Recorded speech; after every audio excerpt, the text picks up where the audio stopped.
Well, thank you so much, everyone, for joining us today for a show walkthrough with Yanjun Liu at Latitude Gallery.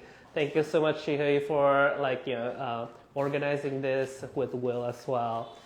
Thank you, Yanjun, for doing this feature with us this week as well, and thank you everyone for coming. Really appreciate it. If you guys don't know me, my name is Stephen Abraham, and I'm the co-founder of the Here and There Collective. We do a lot of artist feature every week. And sometimes we do show walkthroughs, sometimes we do virtual studio visits, and this is one of those in-person studio show walkthrough. And we're very, very happy to do this show walkthrough for this stunning show today. Thank you. It's pretty casual, so if you guys have any questions, just chime in or raise your hand or anything like that. Yeah, just don't be shy. I think this is a conversation for all of us. So I'm very excited. So thank you so much, everyone. Well, Yanjun, why don't we start it with can you tell us a little bit about the title of the show itself? So the title was kind of inspired. Was kind of like a summary of everything I've been kind of thinking about.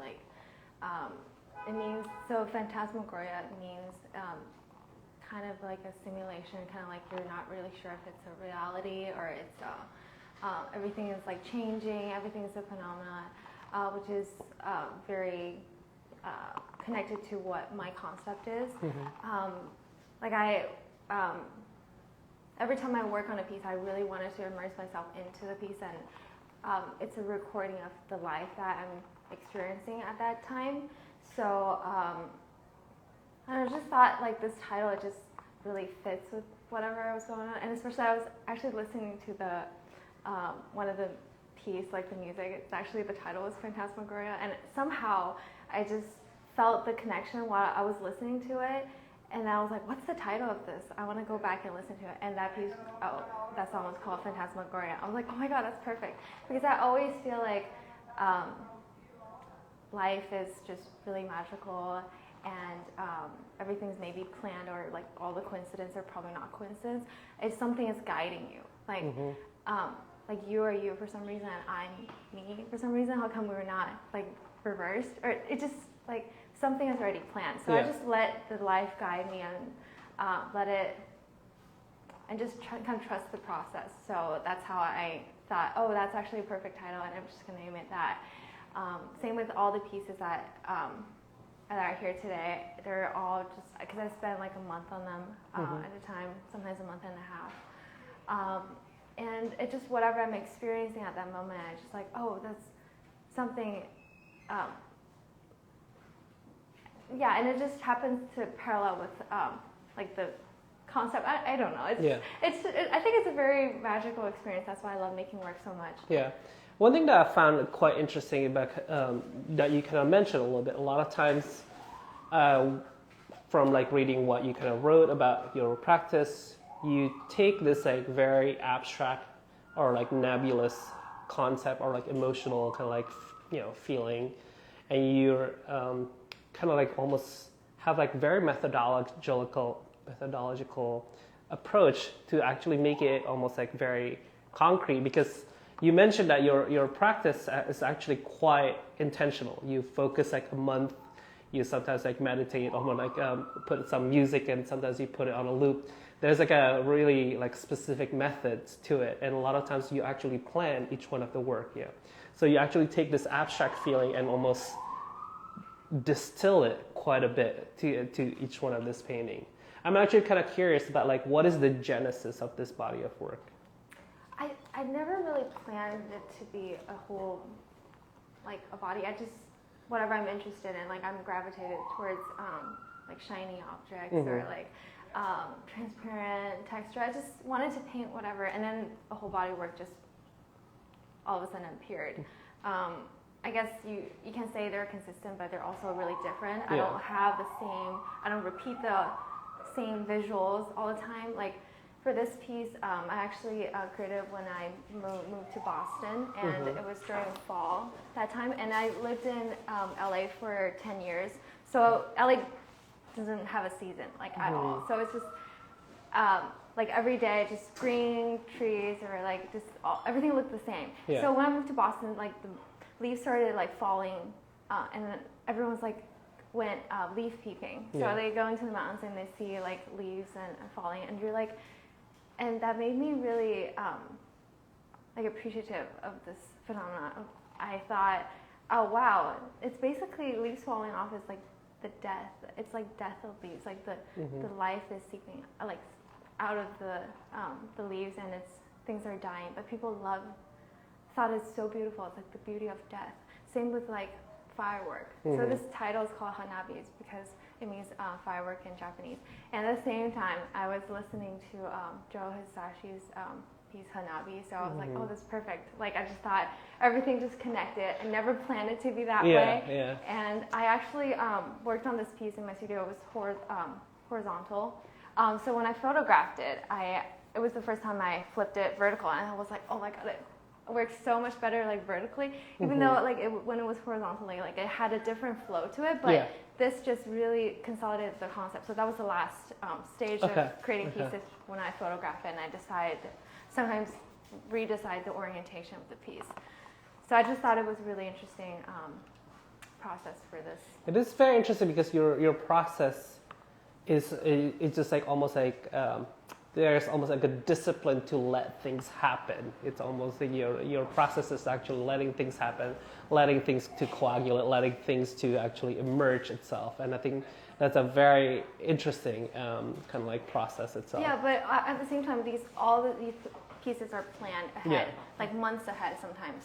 So whenever I feel like really inspired, I will make sketches, and I will make like multiples sometimes, and I would just let it sit for months. Or sometimes I like would go back and then work on them whenever I feel like working on them. Yeah. So if I'm working on this piece for a month, let's say, so every single day when I'm in the studio, I just paint. But like, what am I doing if I have to go out to a coffee shop?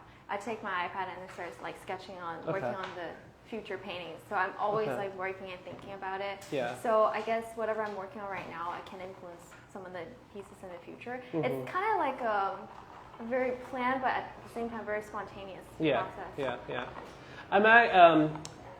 One of the really unique characteristic of your painting, and you actually kind of mentioned it, is that it's almost like the in-between abstraction and material characteristics. And people can see like this almost like translucent kind of like aspect to it. Like for my point of view, I see like almost like a plastic kind of being crunched, or like I see kind of like a droplets, like water droplets in here. Where did that come from? So like I said, I'm very gravitated towards like transparent objects. I just find things that are really beautiful, and then sometimes when you observe things in a very like when you're looking at a close-up image versus like a zoomed out things, like it's completely different. So when you are enlarging some textural things from a different material, like it creates a different like tension or visual language that you don't really expect happening.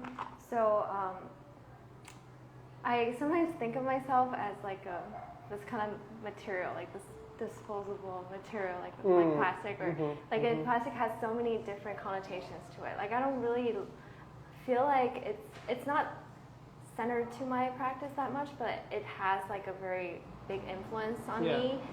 Like thinking about the conceptual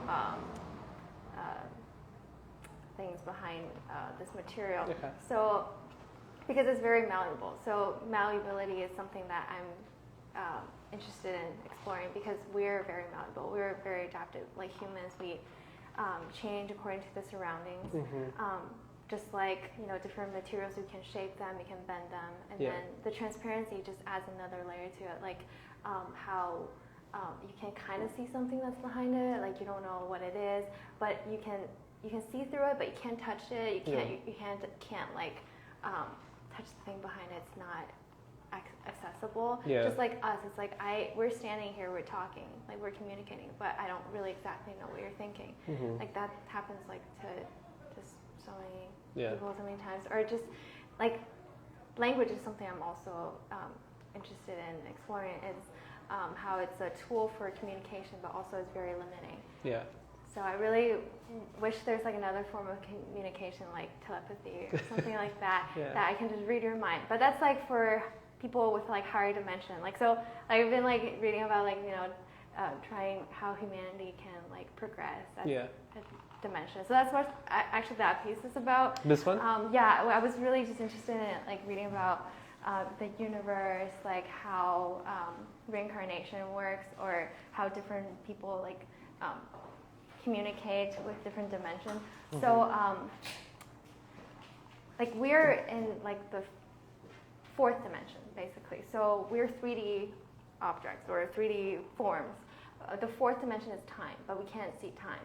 So in order to see time, you have to go up to a higher dimension, like the fifth dimension, to see time as solid. Mm-hmm. So that's something like I thought it was a really interesting concept, like how we're just so like we're basically like 2D objects to a higher dimension people. So when higher dimension people like see us, we're basically like in a little book that when every time they flip the page is like time. It's right? like a blip.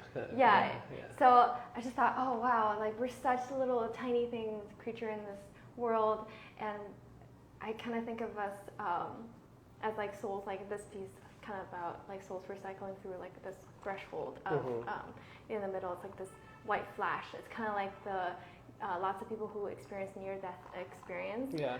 They'll see a bright flash. That's like according to like this book called Alien Interview. That was actually one of the aliens they interviewed during the Roswell incident.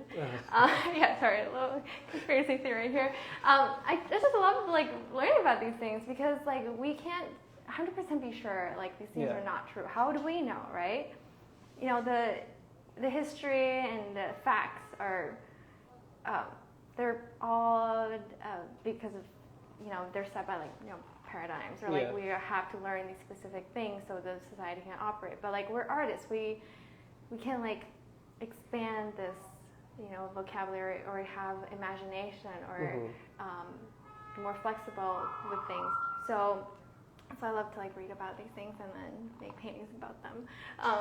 So if you like look close up, it's like I was kind of thinking about this side as like this like society, like the grid. People were like we're living in a artificial economy basically. Like we, what does it look like to like break through out of the system and then come back again? And it's like we come back as babies and we don't have any memories. But what happened to the memory like that's before us? Does reincarnation really exist? Like I just think it's so like fascinating how it works. But so that's why it's kind of like how I imagine how the universe works as a in a visual concept. Yeah. I'm actually kind of curious because I think there's like a lot of like abstract kind of like concepts that you actually draw from literature or just like I don't know, like I think some other sources. How do you actually sit with it and then like you kind of almost like transform it into this? Oh yeah, sometimes. So when I work on a piece, sometimes I will listen to podcasts. Okay. And then I would take notes because all of a sudden it's like something that really striking. I would take notes and I would just let it sit there because sometimes knowledge, when you acquire knowledge, is not you can't really access it right away. It's like everyone probably learned Western philosophy back in college, but like when I also learned it, I didn't really understand it at all. Like I forgot everything about it because I feel like I wasn't ready to accept the knowledge at that time. But now, like, no one's telling me, no one's pressuring me to learn philosophy, but I'm so interested in it now because it's like, wow, it explains so much. All these like philosophers, all these great thinkers already thought about all these problems that we have back then. So all of a sudden, like all the knowledge just gets absorbed, like right away. I only have to listen to something once, and I can remember it. But back then, it's like, oh my God, it's like I can't even write a paper, even though I studied super hard, try to remember the names. But now it's just things click. So sometimes when I listen to things or I hear things that's interesting, I just take notes and then just let it sit. When I think of it, I go back to it, and it just all of a sudden it just gets absorbed, and then that becomes the new concept. Interesting.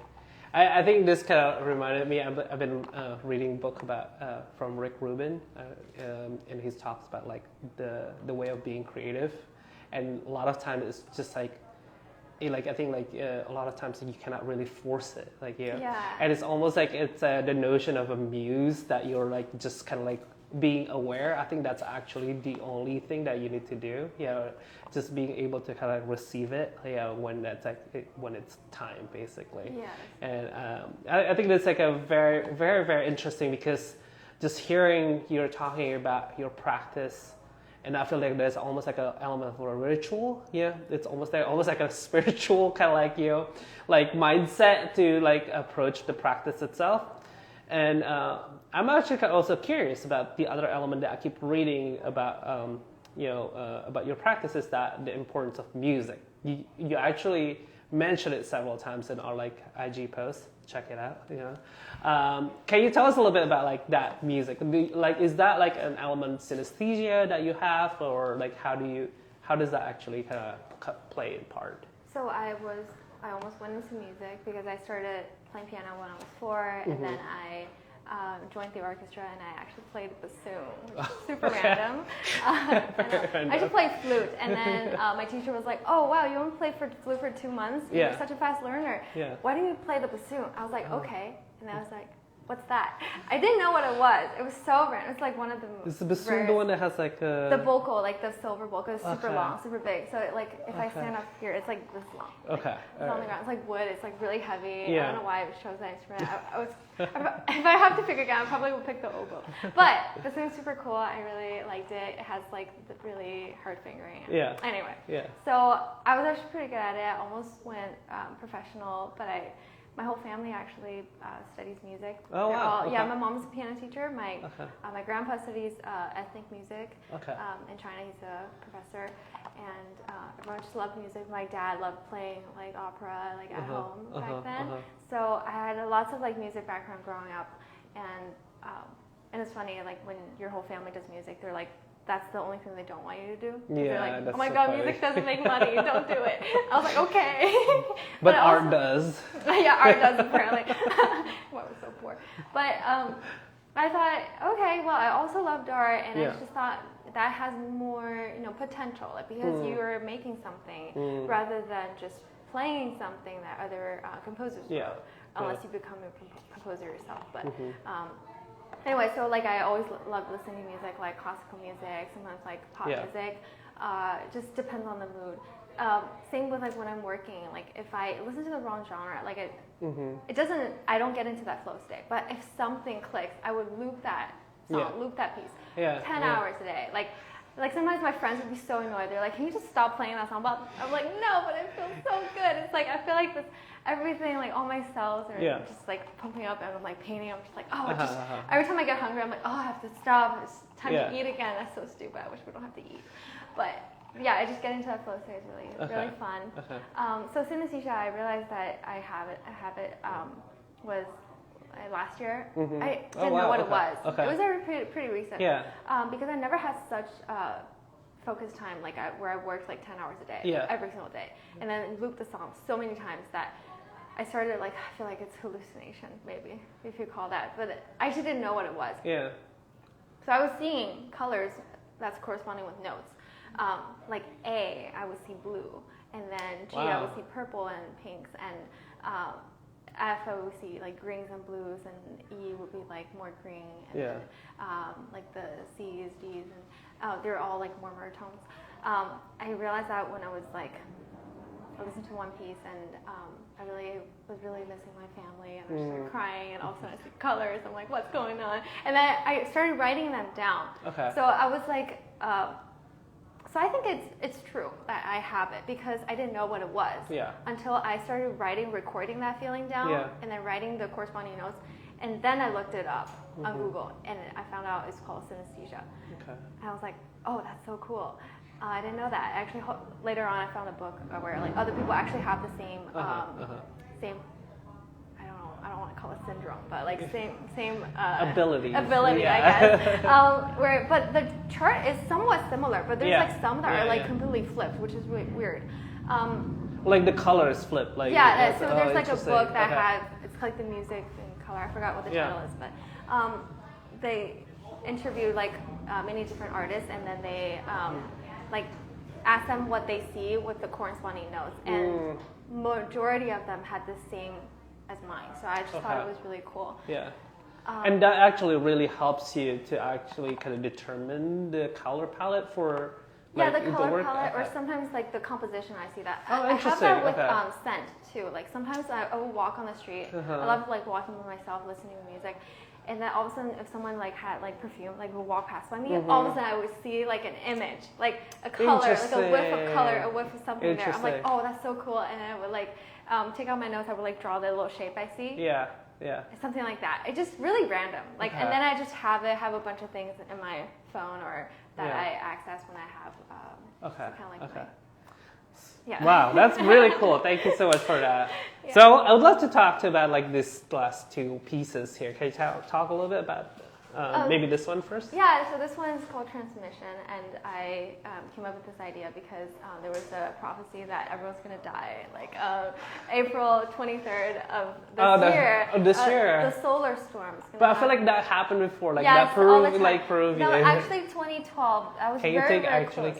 Can we like go into the painting really? Yeah. So 2012 was actually almost going to be the end of the world because of something like this happening. But we were 2 years later. Like we didn't realize it until 2 years later that was supposed to be the solar storm that literally went past by the Earth. Like interesting. If that happened, we would have. Like the Mayan prediction might have been true. Yeah. That we would have died.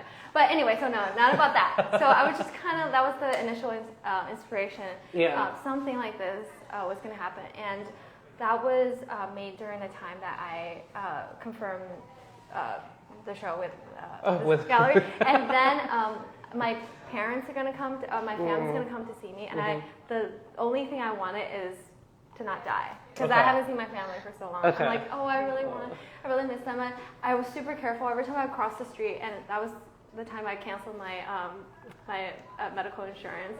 So I'm actually not insured right now. Don't kill me. So I was like, oh, the last thing I need is get into an accident and not see my family. So having that, thought, like life is so precious, and like something to know about the solar storm is that it cuts up all communication. Because it disrupts all electrical devices. So I was really thinking about how it like flares out, and then something so beautiful, also with like connecting back to the beauty of death, be so impactful, and then it's like kind of giving this like otherworldly energy. I just thought, I really wanted to make a piece about this, so that was the initial. It's not really about like my so much afraid of death, but more like really want to cherish every single day, like pretending today is your last day. How would you live it like this? And then the beauty of communication and why is this so important, especially nowadays. It actually happened. I think.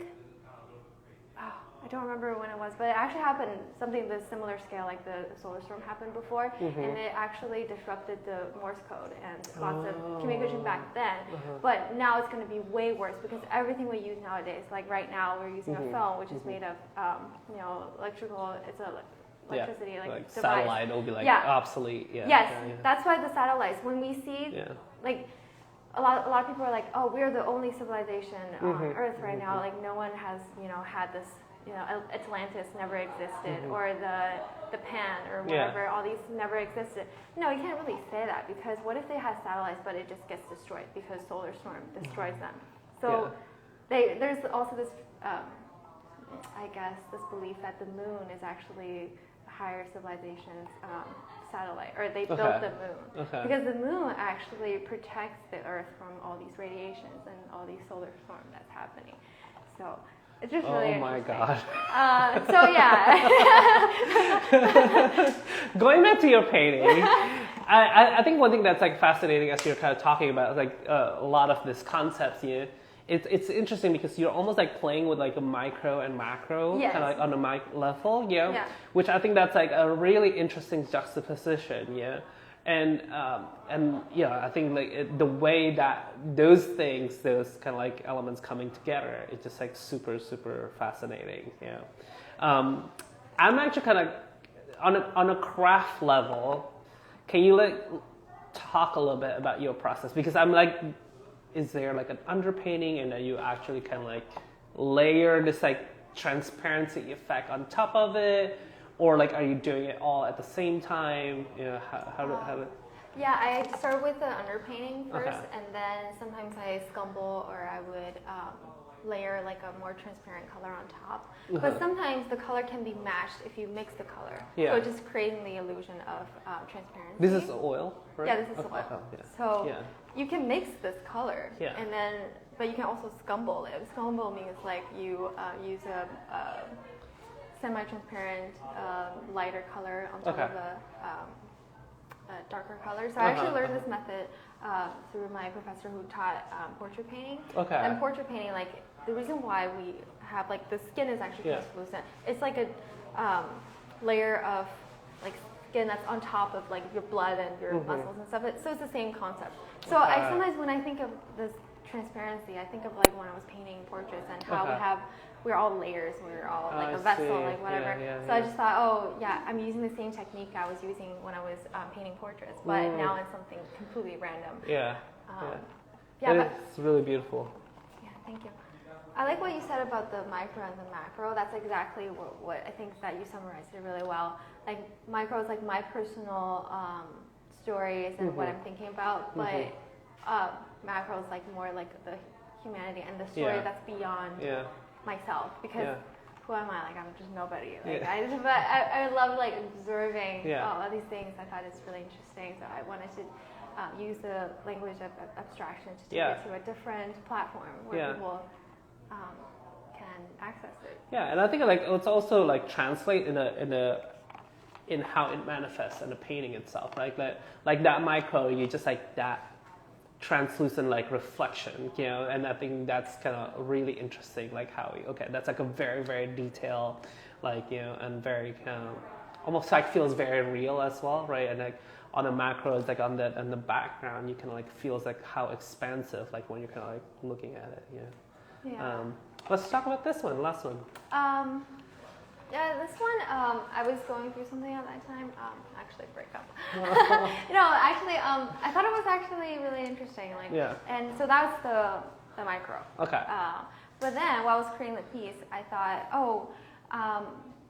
so this piece is called watershed. Watershed in Chinese is called feng shui ling. So when we say that word, it's like whenever something happens and you have to break apart, or like that's the divide between something.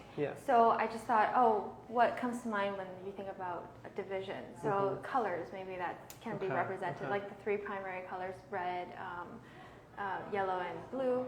And of course, like if the whole painting is the same color, it would be kind of boring. So I just added gray. Gray areas, like we always need some gray areas in our life. So in this painting, it's like the different platform or different sections are so distinct. Like you can clearly see the reds on the side and the yellows in the middle and the blues on the this corner. But you can see influences of other color within the other colors. So it's kind of like we distinct ourselves. Like we have a different language, different culture, different race. But then we probably all came from the same origin, or we cannot get rid of this inevitable involvement with each other. It's a community, right? So, I just thought, thinking about the concept of, in this entanglement, involvement with the other colors, but with a more unified visual language. It's so interesting because it kind of, to me, it feels celebratory. It does like feel like almost like those like party kind of like I don't know, like gift wrappers. Kind of feels. But I now you're kind of talking about it. It kind of feels like, oh yeah, I can see that. Like I love like how like this like element of red kind of like bleeds into the yellow. Very, very interesting. I think. This is probably one of the few pieces that you can almost like make up like what's kind of underneath it, although it's like still a very abstract, you cannot really know. And I think like we kind of talk a little bit on the IG kind of like feature about like this uncanny hidden objects like underneath it. Can you talk a little bit about like what is kind of your thought around like that? Approaching, that kind of like uncanny feeling? I don't personally. I don't think it's uncanny, but maybe Okay. for other people it is. Like recently, I've been really thinking about just how shapes and forms are kind of how the feeling they give us. So this one doesn't really have like a specific anything underneath it. Yeah. There were some of my older pieces that have that Okay. in it, but I was just really thinking about the distribution of colors and as different, kind of like a map. How we're the different continents. So watershed, it's in nature. It means like everything that's like a pool of water, and when like the watershed moments are like the water distributing into different ponds, right? So I was kind of thinking, as a map. So let's say we're all from Africa, but like according to the history book, and then we distribute around the world, and then we create our own cultures and different distinction, and we call ourselves something. They call themselves something, but we're all from the same origin. We're all the same species. But why do we need so much like drama, tension, and hatred towards each other, right? So this one was just kind of exploring the different platform and the different, like thinking about things as a geographical map. I see. It's very interesting. Let's go back to the back room. I think you have like a painting in the back, right? Actually, we didn't. Let's talk about this one. This one was also inspired by. I remember going into a restaurant and then people were just singing along with the songs. I'm like, why do people always repeat each other? Like we always mimic. Like we always. Yeah. Which song was it? I don't remember. It was like in a restaurant. No, it was actually in a. Not even in Spanish. It was in Spanish.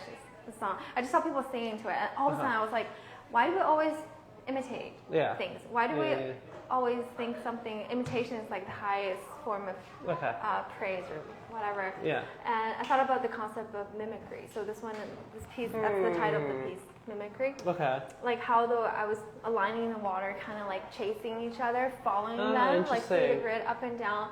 Like we're always chasing the mysterious higher ground or something like that. It's like, someone is doing this. I want to do it too. Yeah. But why do you have to do that? Why can't you have your own thoughts? Like I'm always like, I feel like I'm always like against the grain somehow, and I don't mind doing that. Yeah. Like. But it's like super interesting because now you're kind of talking about like water droplets, because a lot of times like this like transparency effect, it feels like a little bit.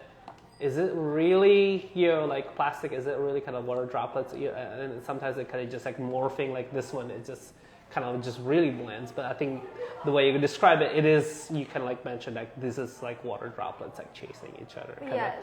And it just like feels like very tangible as you're kind of like talking about it. Yeah. I like putting some of the tangible, more or I guess representational elements into it because like water, when you think about water, it evaporates. It has different shape and form. So it becomes evaporates and becomes steam or becomes something. And then water is I feel like it's kind of ephemeral. It's like it's not always there. The water droplets are not going to be there. It's going to dry in a couple minutes. So ephemerality is also something that I'm exploring too. So. Cool. All right, shall we go to the last piece here in the back? So this last piece is called Signal. It's actually also, I made this piece also around the same time as the solar flare, the transmission piece, also thinking about the form of communication. I feel like look at like really close up, I guess. You can see like lines and dots, and then they're kind of going in and out, and then looping, and then kind of like underwater. I always gravitate towards blue, but sometimes I go outside the comfort zone because I feel like it's too easy for me. Every time I think of, I use blue, I feel like I'm at home. It's like whenever I feel down, I make a blue piece. Well, I mean, that's why they call feeling blue, maybe. Yeah, I don't know. It's just kind of like, it's comforting. And also, I'm very interested in the ocean. Like, we don't know a whole lot. We know like around 5% of the ocean, maybe less. Yeah. That's ridiculous. It's like you think about it. We don't know so much about the world we live in, and so just higher form of communication. What does it look like? And so that's how that piece. That's great. No, this is really, really fascinating practice, and it looks really gorgeous, like in person as well. So everyone should definitely like check out the show. How long is the show is open until Monday? 24th Monday the 24th. Yeah. So check it out. And are you guys all gonna be here? Are you gonna be here like on the last day or something? Or 24th, maybe. Yeah. Okay. Well, yeah. Anyway, let's check out the show. It's really, really beautiful show. By any chance, do we have any questions online, or do you have a question? Yeah, I was looking at the paintings, and I can tell there's a lot of like searching within your painting. There's so much like stimulation that I get from it. I was wondering, in your painting process, how much of it is spontaneity and how much control you have over it? I would guess there's definitely more control than spontaneity. Like I have a general plan, but sometimes when I'm painting it, I will make up some colors or try something I've never tried before. Like this whole area, like this color combination, I never tried before. So I just thought it was really interesting. I love mixing colors. Sometimes I spend hours mixing colors just to test it out. Yeah. I just love it so much. So one of my favorite things about painting is mixing colors. I use a control palette, so it's easy for me to navigate towards different colors, and I mix them out. It's really fun. It's like cooking for some people, I guess. Yeah. So yeah, I guess I don't really decide I'm going to put this color here, but I would. I think because I do have a background in like realism painting, so I knew that if I wanted to incorporate this whole piece together, this color here probably will reflect up. Yeah. Or I'm trying to create a form just to unify everything together. Yeah. So I will put this color here. So I just sometimes it's more like theory, more planning. Yeah. But all these like little dots, I don't plan like exactly where I'm gonna put them. Cool. Thank you. Yeah, you're welcome. Awesome. Well, any? Okay. All right. Cool. Well, thank you so much, Yanjun. Really, really appreciate it. Thank you so much for your collaboration this week as well. Thank you. Everyone, go check out the show, which is going to be open until Monday, July 24th. Bye. Thank you. Thanks for having me. Awesome. Thank you so much.